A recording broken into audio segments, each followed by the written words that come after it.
porrada. Agora, tem limites. Desculpa, todo lugar que eu vou, as pessoas normalmente são educadas. Mas a paciência chega no limite, obviamente não dessa maneira, eu acho que tem um ponto. Nós estamos emprestando 154 bilhões de reais, mas só um ponto que eu acho importante.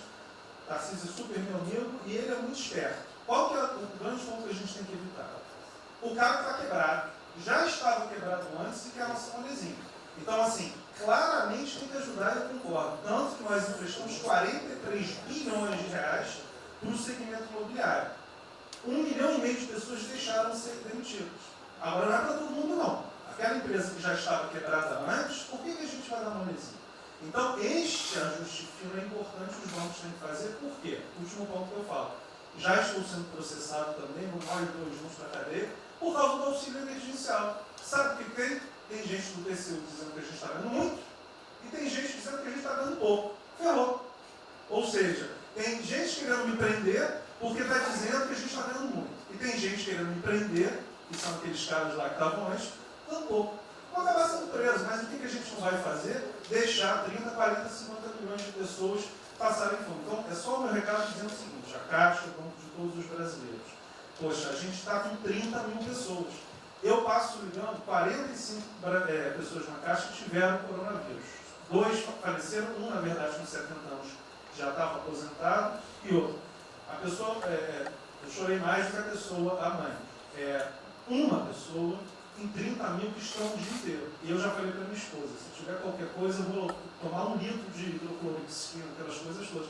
Então, assim, eu acho que a gente está, só o último ponto, numa questão de histeria coletiva. Quer dizer, eu posso ter 30 mil funcionários da Caixa pagando 7 milhões hoje, 2 milhões na segunda, ontem a gente abriu 800 agências, vamos abrir no sábado, no domingo, 2 horas antes. Então, o que a imprensa quer? Que você pague e dane-se os funcionários da Caixa. Mas se morrer 2, Jornal Nacional, presidente Bolsonaro e presidente Pedro, irresponsáveis porque abriram. A gente só vai levar porrada. Agora, realmente, meu ponto é inaceitável, foi a primeira vez que aconteceu. Eu conheço a Milene, Romine, atleta olímpica. Quer dizer, um atleta olímpico, a esposa atleta olímpica, a filha de 14 anos no camburão. Eu não sei se eles botaram lá atrás ou no meio.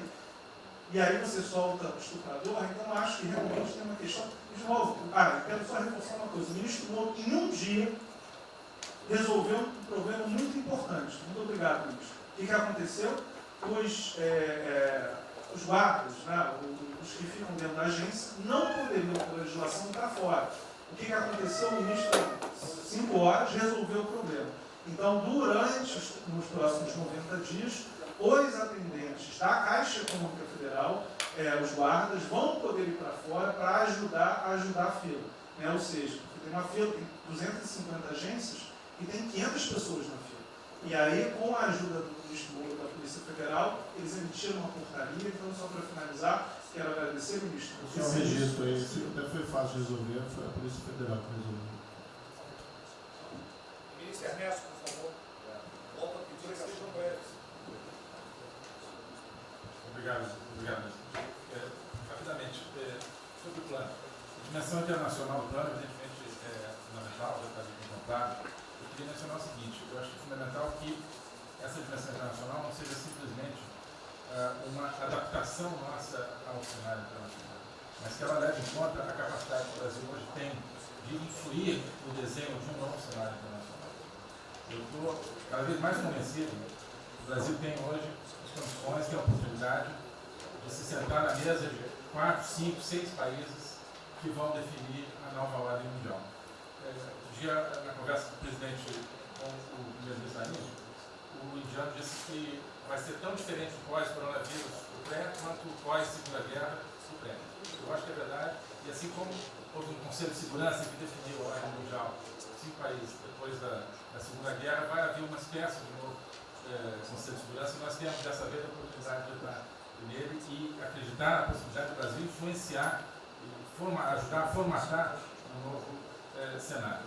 E esse cenário, acho que tem que levar em conta o seguinte: estamos aí revendo os últimos 30 anos de globalização. Vai haver uma nova globalização. O que aconteceu nesses 30 anos?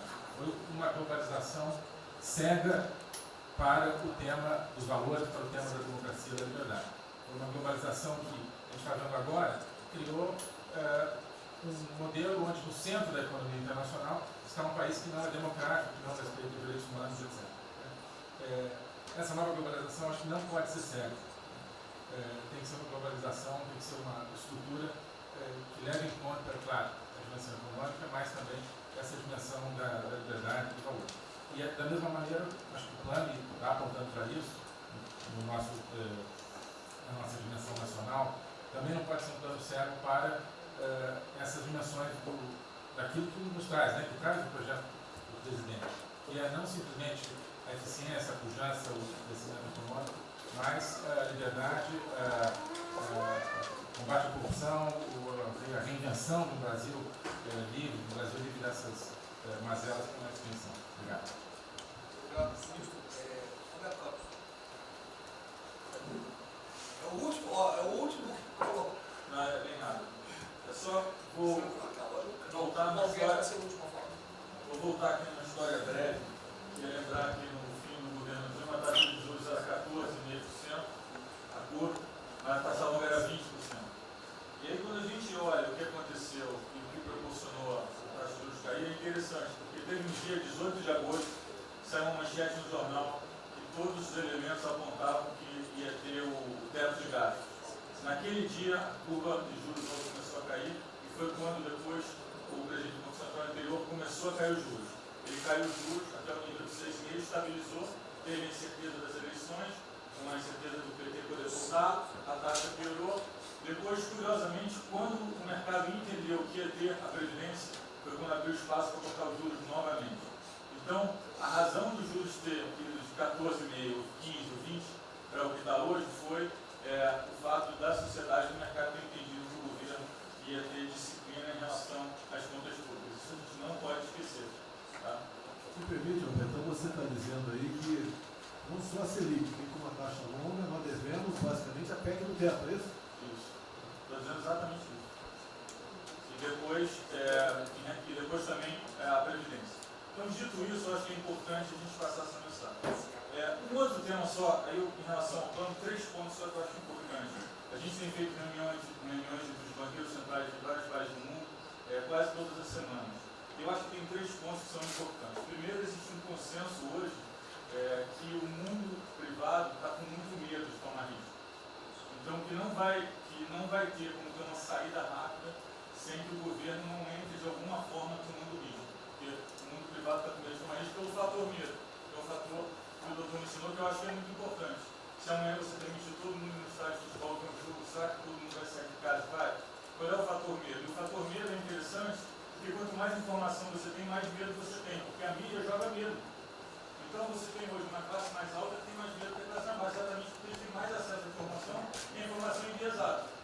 Então, o primeiro ponto é esse tema de tomar risco. O segundo ponto rápido é um tema que eu acho que está muito crescendo também, crescendo bastante, que é a análise, que a gente chama de análise intertemporal.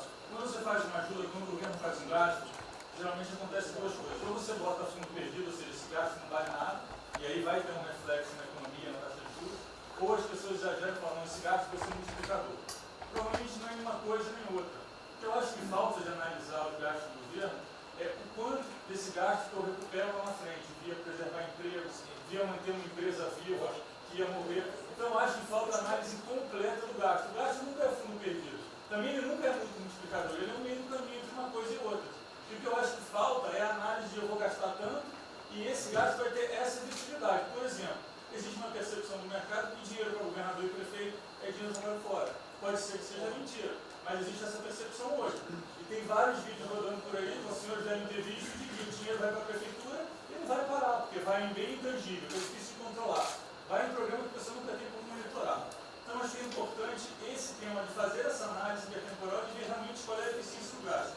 E por último, último ponto, conversando com investidores, a gente tem feito isso, inclusive nós fizemos uma conversa, 2 bancos centrais com investidores, inclusive de infraestrutura, e o problema principal que aparece em toda a conversa no Brasil, do investidor privado, é que no passado, toda vez que o investidor privado entrou, teve muita sacanagem. O tema da governança é super importante. Então, eu estava conversando com o Marinho, a coisa mais importante desse projeto, na minha opinião, é é garantir que a governança é boa. O investidor privado ter certeza que ele vai estar junto com o governo, ou ele vai estar em grande parte tomando risco, às vezes o governo vai tomar um pouquinho, mas que é uma coisa que ele não precisa se preocupar na frente da governança. E o jeito de melhorar a governança é colocar agentes internacionais que fazem governança mundial. A gente conversou um pouco sobre isso, só isso, obrigado. Obrigado. Ministra Damares, por favor. Perdão, Marcelo já falou? Não. Ministra, perdão. Ministra Damares. Ministro, parabéns pela ideia, mas eu preciso lembrar, e eu preciso fazer sempre isso para que a gente não perca o foco, a questão de valores, ministro.